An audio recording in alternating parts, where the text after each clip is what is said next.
ವೀಕ್ಷಕರೇ ನೋಡಿ, ಖಂಡಿತವಾಗಿಯೂ ಕೂಡ ಇವತ್ತು ಮಧ್ಯಾಹ್ನ ಇಲ್ಲಿ 3:30 ಖಂಡಿತವಾಗಿಯೂ ಕೂಡ ಪ್ರತಿಯೊಂದು ಗೃಹಲಕ್ಷ್ಮಿ ಫಲಾನುಭವಿಗಳ ಖಾತೆಗಳಿಗೆ ನೇರವಾಗಿ ಡಿಬಿಟಿ ಮುಖಾಂತರ ಹಣವನ್ನು ಬಿಡುಗಡೆ ಆಯಿತು ವೀಕ್ಷಕರೇ. ಹೌದು ವೀಕ್ಷಕರೇ, ಖಂಡಿತವಾಗಿಯೂ ಕೂಡ ಇಲ್ಲಿ ಡಿಬಿಟಿ ಮುಖಾಂತರ ಇವತ್ತು ಖಂಡಿತವಾಗಿಯೂ ಕೂಡ ಇಲ್ಲಿ ಜುಲೈ 22, ಜುಲೈ 23, ಜುಲೈ 24 ಮತ್ತು ಜುಲೈ 25 ಸ್ನೇಹಿತರೆ. ಹೌದು, ಜುಲೈ 25ನೇ ತಾರೀಕಿನ ಒಳಗಡೆ ಖಂಡಿತವಾಗಿಯೂ ಕೂಡ ಇಲ್ಲಿ ಬೆಳಗ್ಗೆಯಿಂದ ಕೂಡ ಹಂತಗಳಾಗಿ ಹಣವನ್ನು ಬಿಡುಗಡೆ ಆಗ್ತಾ ಇದೆ ಮತ್ತು ಇವತ್ತು ಕೂಡ ಮಧ್ಯಾಹ್ನ ಇಲ್ಲಿ 3 ಗಂಟೆಯಿಂದ ಇಲ್ಲಿ ನೇರವಾಗಿ ಪ್ರತಿಯೊಂದು ಗೃಹಲಕ್ಷ್ಮಿ ಫಲಾನುಭವಿಗಳ ಖಾತೆಗಳಿಗೆ ಇಲ್ಲಿ ಕೇವಲ ಇಲ್ಲಿ 18ರಿಂದ 20 ಜಿಲ್ಲೆಗಳಿಗೆ ಮಾತ್ರ ವೀಕ್ಷಕರೇ. ಹೌದು, ಖಂಡಿತವಾಗಿಯೂ ಕೂಡ 18-19 ಜಿಲ್ಲೆಗಳಿಗೆ ಇಲ್ಲಿ ಮಾತ್ರ ಹಣವನ್ನು ಬಿಡುಗಡೆ ಆಗ್ತಾ ಇರುವಂತದ್ದು. ಹೌದು ವೀಕ್ಷಕರೇ, ಗೃಹಲಕ್ಷ್ಮಿ ಯೋಜನೆ ಕಡೆಯಿಂದ ಇದು ಮತ್ತೊಂದು ಅಪ್ಡೇಟ್ ಇದೀಗ ಬಂದ ಮಾಹಿತಿಯಾಗಿರುವಂತದ್ದು.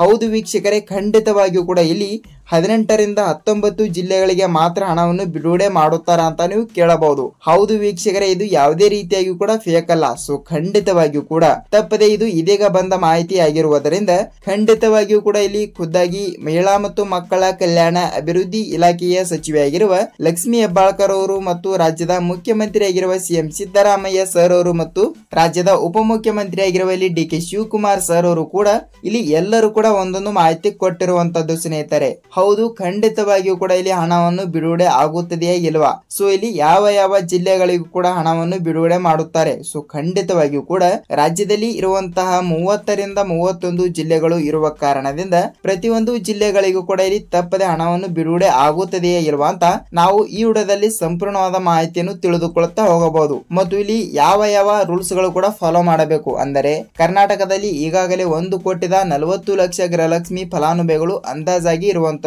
ಸ್ನೇಹಿತರೆ. ಹೌದು, ಇಷ್ಟು ಲಕ್ಷ ಗೃಹಲಕ್ಷ್ಮಿ ಫಲಾನುಭವಿಗಳು ಇರುವ ಕಾರಣದಿಂದ ಇಲ್ಲಿ ಪ್ರತಿಯೊಬ್ಬರಿಗೂ ಕೂಡ ಇಲ್ಲಿ ಖಂಡಿತವಾಗಿಯೂ ಕೂಡ ಹಣವನ್ನು ಬಿಡುಗಡೆ ಆಗಲ್ಲ. ಏಕೆಂದ್ರೆ ಸ್ವಲ್ಪ ತಾಂತ್ರಿಕ ಸಮಸ್ಯೆ, ಹೀಗಾಗಿ ಬಹಳಷ್ಟು ಅಡೆತಡೆಗಳು ಕೂಡ ಉಂಟಾಗುತ್ತವೆ ವೀಕ್ಷಕರೇ. ಹೌದು, ಖಂಡಿತವಾಗಿಯೂ ಕೂಡ ಇದರ ಬಗ್ಗೆ ಕೂಡ ಪೂರ್ಣವಾದ ಮಾಹಿತಿ ಏನು ಬಂದಿದೆ ಮತ್ತು ಖಂಡಿತವಾಗಿಯೂ ಕೂಡ ಇವತ್ತು ಮಧ್ಯಾಹ್ನ ಇಲ್ಲಿ ಯಾವ ಜಿಲ್ಲೆಗಳಿಗೆ ಹಣ ಬಿಡುಗಡೆ ಆಗುತ್ತದೆ ಮತ್ತು ಇಲ್ಲಿ 1ರಿಂದ 20ನೇ ಕಂತಿನ ತನಕ ಹಣವನ್ನು ಪಡೆದುಕೊಂಡವರಿಗೆ ಮಾತ್ರ ನೇರವಾಗಿ ಹಣವನ್ನು ಬಿಡುಗಡೆ ಆಗ್ತಾ ಇರುವಂತದ್ದು ಸ್ನೇಹಿತರೆ. ಹಾಗಿದ್ರೆ ಬನ್ನಿ ಸ್ನೇಹಿತರೆ, ಸಂಪೂರ್ಣವಾದ ಮಾಹಿತಿ ಏನು ಬಂದಿದೆ ಏನು ಇಲ್ಲ ಅಂತ ನಾವು ಈ ವಿಡಿಯೋದಲ್ಲಿ ಪೂರ್ಣವಾದ ಮಾಹಿತಿಯನ್ನು ತಿಳಿದುಕೊಳ್ಳುತ್ತಾ ಹೋಗಬಹುದು. ನೋಡಿ ವೀಕ್ಷಕರೇ, ಇಲ್ಲಿ ನೀವೇನಾದ್ರೂ ಮೊದಲ ಬಾರಿಗೆ ನಮ್ಮ ಚಾನಲ್ಗೆ ಹೊಸಬರಾಗಿ ವಿಡಿಯೋನ ನೋಡ್ತಾ ಇದ್ರೆ ತಪ್ಪದೆ ನಮ್ಮ ಚಾನಲ್ಗೆ ಸಬ್ಸ್ಕ್ರೈಬ್ ಮಾಡಿ ಮತ್ತು ಪಕ್ಕದಲ್ಲಿರುವ ಬೆಲ್ ಐಕನ್ ಕೂಡ ಕ್ಲಿಕ್ ಮಾಡಿ ಸ್ನೇಹಿತರೆ. ಹೌದು, ಏಕೆಂದ್ರೆ ನಾವು ಪ್ರತಿಯೊಂದು ವಿಡಿಯೋನ ಬಿಟ್ಟಾಗ ನಿಮಗೆ ಪಟನೆ ನೋಟಿಫಿಕೇಶನ್ ಬರುತ್ತದೆ. ಸೊ ಖಂಡಿತವಾಗಿಯೂ ಕೂಡ ತಪ್ಪದೆ ನೀವು ಈ ವಿಡಿಯೋನ ಎಲ್ಲಿ ಸ್ಕಿಪ್ ಮಾಡದೆ ಪೂರ್ತಿಯಾಗಿ ನೋಡಿದ್ರೆ ಮಾತ್ರ ನಿಮಗೆ ಇಲ್ಲಿ ಪೂರ್ಣವಾದ ಮಾಹಿತಿ ಗೊತ್ತಾಗುತ್ತದೆ. ಇಲ್ಲವಾದ್ರೆ ನಿಮಗೆ ಇಲ್ಲಿ ಯಾವುದೇ ರೀತಿಯಾಗಿಯೂ ಕೂಡ ಮಾಹಿತಿ ಗೊತ್ತಾಗಲ್ಲ. ಹಾಗಿದ್ರೆ ಬನ್ನಿ ಸ್ನೇಹಿತರೆ, ತಡಕ್ಕೆ ವಿಡಿಯೋನ ನಾವು ಸ್ಟಾರ್ಟ್ ಮಾಡೋಣ. ವೀಕ್ಷಕರೇ, ಹೌದು, ಖಂಡಿತವಾಗಿಯೂ ಕೂಡ ಇಲ್ಲಿ ಗೃಹಲಕ್ಷ್ಮಿ ಯೋಜನೆ ಕಡೆಯಿಂದ ಈಗಾಗಲೇ ನೋಡಿ ವೀಕ್ಷಕರೇ 1ರಿಂದ 21ನೇ ಕಂತಿನ ತನಕ ಹಣವನ್ನು ಪಡೆದುಕೊಂಡವರು. ಹೌದು ವೀಕ್ಷಕರೇ, ಇಲ್ಲಿ 21ನೇ ಕಂತಿನ ತನಕ ಹಣವನ್ನು ಪಡೆದುಕೊಳ್ಳುವ ಪ್ರತಿಯೊಂದು ಗೃಹಲಕ್ಷ್ಮಿ ಫಲಾನುಭವಿಗಳ ಖಾತೆಗಳಿಗೆ ಇಲ್ಲಿ ಎಲ್ಲರಿಗೂ ಕೂಡ ಹಣವನ್ನು ಬಿಡುಗಡೆ ಆಗಲೇಬೇಕು. ಹೌದು ವೀಕ್ಷಕರೇ, ಪ್ರತಿ ತಿಂಗಳು ಕೂಡ ಪ್ರತಿಯೊಂದು ಗೃಹಲಕ್ಷ್ಮಿ ಫಲಾನುಭವಿಗಳ ಖಾತೆಗಳಿಗೆ 2,000 ರೂಪಾಯಿ ಹಣ ಅಂದ್ರೆ ಇಲ್ಲಿ ತಮಾಷೆಯ ಮಾತಲ್ಲ.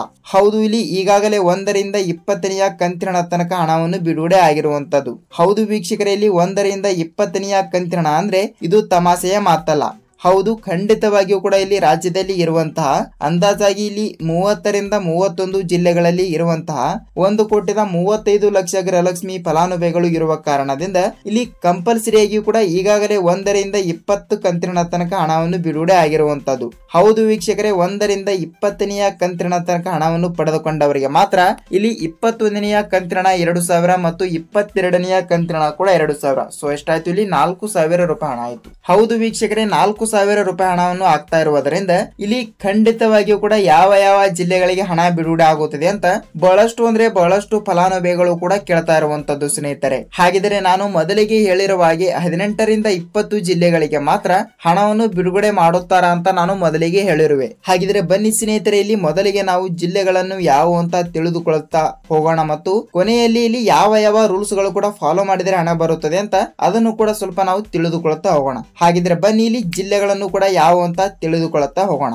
ನೋಡಿ ವೀಕ್ಷಕರೇ, ಇಲ್ಲಿ ಮೊದಲನೇ ಹಂತದಲ್ಲಿ ಬರುವಂತ ಜಿಲ್ಲೆಗಳನ್ನು ಕೂಡ ನಾವು ನೋಡ್ತಾ ಹೋದ್ರೆ ಇಲ್ಲಿ ನೋಡಿ ದಾವಣಗೆರೆ ಜಿಲ್ಲೆ, ಧಾರವಾಡ ಜಿಲ್ಲೆ, ಹಾವೇರಿ ಜಿಲ್ಲೆ, ಗದಗ ಜಿಲ್ಲೆ, ಕೊಪ್ಪಳ ಜಿಲ್ಲೆ, ಬಳ್ಳಾರಿ ಜಿಲ್ಲೆ, ಮೈಸೂರು ಜಿಲ್ಲೆ, ಚಿತ್ರದುರ್ಗ ಜಿಲ್ಲೆ, ತುಮಕೂರು ಜಿಲ್ಲೆ, ಚಾಮರಾಜನಗರ ಜಿಲ್ಲೆ, ದೊಡ್ಡಬಳ್ಳಾಪುರ ಜಿಲ್ಲೆ, ಬೆಂಗಳೂರು ಜಿಲ್ಲೆ, ಬೆಂಗಳೂರು ಗ್ರಾಮಾಂತರ ಜಿಲ್ಲೆ, ಮಂಗಳೂರು ಜಿಲ್ಲೆ, ಮಂಡ್ಯ ಜಿಲ್ಲೆ, ವಿಜಯಪುರ ಜಿಲ್ಲೆ, ಗುಲ್ಬರ್ಗಾ ಜಿಲ್ಲೆ, ಯಾದಗಿರಿ ಜಿಲ್ಲೆ, ಬಾಗಲಕೋಟೆ ಜಿಲ್ಲೆ ಮತ್ತು ಇಲ್ಲಿ ಬೀದರ್ ಜಿಲ್ಲೆ ಸ್ನೇಹಿತರೆ. ನೋಡಿ ವೀಕ್ಷಕರೇ, ಇಷ್ಟು ಜಿಲ್ಲೆಗಳು ಕೂಡ ಇರುವಂತದ್ದು. ಹೌದು ವೀಕ್ಷಕರೇ, ಖಂಡಿತವಾಗಿಯೂ ಕೂಡ ಇಷ್ಟು ಜಿಲ್ಲೆಗಳು ಇರುವ ಕಾರಣದಿಂದ ಖಂಡಿತವಾಗಿಯೂ ಕೂಡ ಈ ಜಿಲ್ಲೆಗಳಿಗೆ ಮಾತ್ರ ಇಲ್ಲಿ ನೇರವಾಗಿ ಡಿಬಿಟಿ ಮುಖಾಂತರ ಹಣವನ್ನು ಬಿಡುಗಡೆ ಆಗ್ತಾ ಇರುವಂತದ್ದು. ಹೌದು ವೀಕ್ಷಕರೇ, ಇಷ್ಟು ಜಿಲ್ಲೆಗಳಿಗೆ ಮಾತ್ರ ಹಣವನ್ನು ಬಿಡುಗಡೆ ಆಗುತ್ತದೆಯಾ ಮತ್ತು ಉಳಿದ ಜಿಲ್ಲೆಗಳಿಗೂ ಕೂಡ ಹಣವನ್ನು ಬಿಡುಗಡೆ ಆಗಲ್ವಾ ಅಂತ ನೀವು ಕೇಳ್ತಾ ಇರ್ತೀರಿ. ಹೌದು ವೀಕ್ಷಕರೇ, ಉಳಿದ ಜಿಲ್ಲೆಗಳಿಗೂ ಕೂಡ ಇಲ್ಲಿ ತಪ್ಪದೆ ಹಣವನ್ನು ಬಿಡುಗಡೆ ಆಗುತ್ತದೆ. ಸೊ ಇಲ್ಲಿ ಮೊದಲನೇ ಹಂತದಲ್ಲಿ ಬರುವಂತಹ ಜಿಲ್ಲೆಗಳು ಅಂದ್ರೆ ಇಲ್ಲಿ ಜಿಲ್ಲೆಗಳನ್ನು ಅವರು ಆಯ್ಕೆಗಳಾಗಿ ಮಾಡಿಕೊಂಡಿರುತ್ತಾರೆ. ಹೌದು, ಮೊದಲನೇ ಹಂತದಲ್ಲಿ ಇಷ್ಟು ಜಿಲ್ಲೆ ಮತ್ತು ಎರಡನೇ ಹಂತದಲ್ಲಿ ಕೂಡ ಇಷ್ಟು ಜಿಲ್ಲೆ ಅಂತ ಜಿಲ್ಲೆಗಳನ್ನು ಕೂಡ ಅವರು ಒಡೆದಿರುತ್ತಾರೆ ವೀಕ್ಷಕರೇ, ಅಂದರೆ ವಿಂಗಡಣೆಗಳನ್ನು ಕೂಡ ಮಾಡಿರುತ್ತಾರೆ. ಹೌದು, ಈ ಮೊದಲನೇ ಹಂತದಲ್ಲಿ ಬರುವಂತಹ 18ರಿಂದ 20 ಜಿಲ್ಲೆಗಳಲ್ಲಿ ಇರುವಂತಹ ನೀವು ಕೂಡ ಒಬ್ಬರಾಗಿದ್ದರೆ ವೀಕ್ಷಕರೇ, ನಿಮಗೆ ಭರ್ಜರಿ ಗುಡ್ ನ್ಯೂಸ್ ಅಂತಾನೆ ಹೇಳಬಹುದು. ಹೌದು ವೀಕ್ಷಕರೇ, ಖಂಡಿತವಾಗಿಯೂ ಕೂಡ ತಪ್ಪದೆ ಹಣವನ್ನು ಬಿಡುಗಡೆ ಆಗುತ್ತದೆ. ನೀವು ಇಲ್ಲಿ ಯಾವುದೇ ರೀತಿಯಾಗಿ ಕೂಡ ಭಯಪಡುವ ಅವಶ್ಯಕತೆ ಇಲ್ಲ.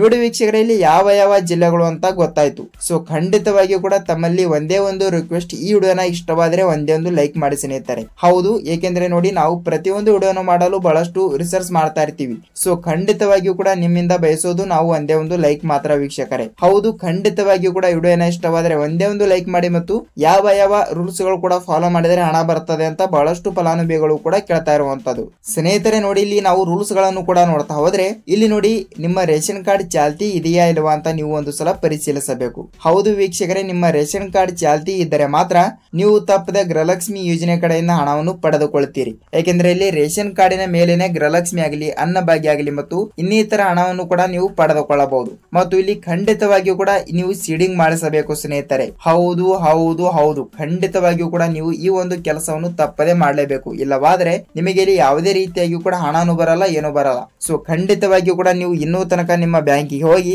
ಸೀಡಿಂಗ್ ಮಾಡಿಸಿಲ್ಲ ಅಂದ್ರೆ ತಪ್ಪದೆ ಹಿಂದೆ ಹೋಗಿ ನೀವು ಖಂಡಿತವಾಗಿಯೂ ಕೂಡ ಈ ಒಂದು ಕೆಲಸವನ್ನು ಮಾಡಲೇಬೇಕು. ಹೌದು ವೀಕ್ಷಕರೇ, ಖಂಡಿತವಾಗಿಯೂ ಕೂಡ ಈ ಒಂದು ಕೆಲಸವನ್ನು ಮಾಡಿ ನೀವು ಗೃಹಲಕ್ಷ್ಮಿ ಯೋಜನೆ ಕಡೆಯಿಂದ 20ನೆಯ ಕಂತಿನ ತನಕ ಹಣವನ್ನು ಪಡೆದುಕೊಂಡವರಿಗೆ ಇಲ್ಲಿ ತಪ್ಪದೆ 21ನೆಯ ಕಂತಿನ 2,000 ಮತ್ತು 22ನೆಯ ಕಂತಿನ ಕೂಡ 2,000. ಸೊ ಎಷ್ಟಾಯ್ತು, ಟೋಟಲ್ ಆಗಿ 4,000 ರೂಪಾಯಿ ಹಣವನ್ನು ತಪ್ಪದೆ ಪಡೆದುಕೊಳ್ಳುತ್ತೀರಿ ವೀಕ್ಷಕರೇ. ಹೌದು ವೀಕ್ಷಕರೇ, ಖಂಡಿತವಾಗಿಯೂ ಕೂಡ ಇವತ್ತು ನಾಳೆ ನಾಡಿದ್ದು ಖಂಡಿತವಾಗಿಯೂ ಕೂಡ ಜುಲೈ 25ನೇ ತಾರೀಕಿನ ತನಕ ವೇಟ್ ಮಾಡಿ ಖಂಡಿತ ಕೂಡ ಇಲ್ಲಿ ನಿಮ್ಮ ಜಿಲ್ಲೆಗಳಿಗೆ ಹಣ ಬಿಡುಗಡೆ ಆಗುತ್ತಿದೆ ವೀಕ್ಷಕರೇ. ನೀವು ಇಲ್ಲಿ ಯಾವುದೇ ರೀತಿಯಾಗಿ ಕೂಡ ಭಯಪಡುವ ಅವಶ್ಯಕತೆ ಇಲ್ಲ. ನೋಡಿ ವೀಕ್ಷಕರೇ, ನಿಮಗೆ ಗೃಹಲಕ್ಷ್ಮಿ ಯೋಜನೆ ಕಡೆಯಿಂದ ಸಂಪೂರ್ಣವಾದ ಮಾಹಿತಿ, ಪಿನ್ ಟು ಪಿನ್ ಪೂರ್ಣವಾದ ಮಾಹಿತಿ ಗೊತ್ತಾಗಿದೆ ಅಂತ ಅಂದುಕೊಳ್ತೀನಿ. ಮತ್ತು ಈ ವಿಡಿಯೋನ ಇಷ್ಟವಾದರೆ ಒಂದೇ ಒಂದು ಲೈಕ್ ಮಾಡಿ ಮತ್ತು ಈ ವಿಡಿಯೋನ ಇಲ್ಲಿ ತನಕ ನೋಡಿದ್ದೀರಿ ಮತ್ತು ವಿಡಿಯೋನ ಪೂರ್ಣವಾಗಿ ನೋಡೋದಕ್ಕೆ ಧನ್ಯವಾದಗಳು. ಐ ಹೋಪ್ ಸ್ನೇಹಿತರೆ, ನಾವು ಇದೇ ರೀತಿಯಾಗಿ ಕೂಡ ಮತ್ತೊಂದು ಗೃಹಲಕ್ಷ್ಮಿ ಅನ್ನಭಾಗ್ಯ ಅಪ್ಡೇಟ್ ಜೊತೆಗೆ ಮತ್ತೊಂದು ವಿಡಿಯೋದಲ್ಲಿ ಭೇಟಿ ಆಗೋಣ ಸ್ನೇಹಿತರೆ. ಅಲ್ಲಿ ತನಕ ಎಲ್ಲರಿಗೂ ಧನ್ಯವಾದ.